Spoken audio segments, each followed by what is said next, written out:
Mga kabombo, inamin po ng Philippine National Police o kinumpirma ng Philippine National Police na isisilbi na nga itong warrant of arrest laban sa bilyonaryong negosyante na si Atong Ang. Kaugnay pa rin po ito dun sa issue ng mga nawawalang sabongero. Bumbuan?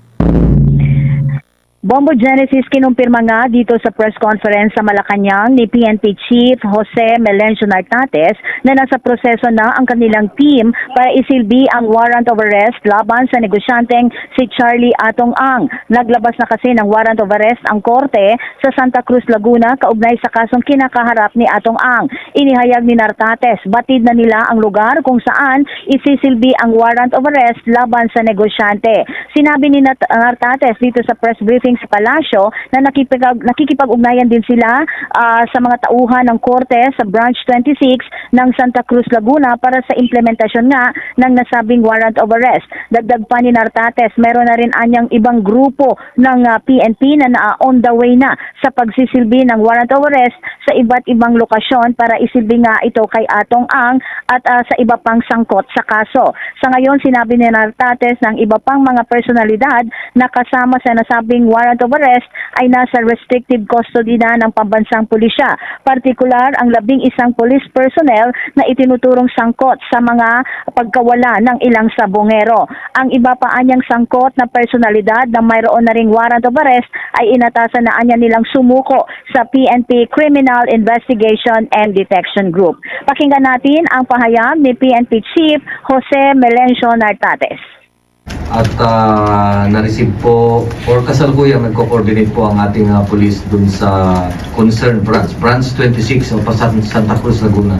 And we have some of the personalities subject of that warrant of arrest are actually in custody sa Philippine National Police kasi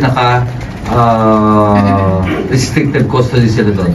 I think there are about 10 or 11 police personnel who are under restricted custody, and they are now being directed to surrender to the Criminal Investigation and Detection Group. And the others, the dedicated teams of the PNP are now on their way to implement the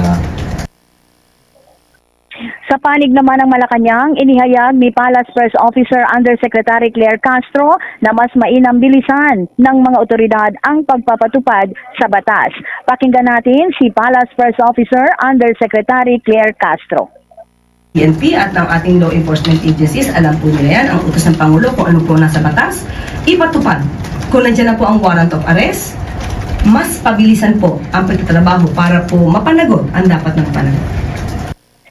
Si Palace Press Officer Undersecretary Claire Castro. Mula sa Malacanang, Bombo Anali Montaño Soberano nag-uulat. And this is Bombo Radio Philippines, the #1 and most trusted source of news and information. Basta Radio, Bombo! For the most trusted source of news and information, visit our website at www.bomboradio.com. Follow us on Bombo Radio mobile app, Facebook, YouTube, TikTok, and X, formerly Twitter.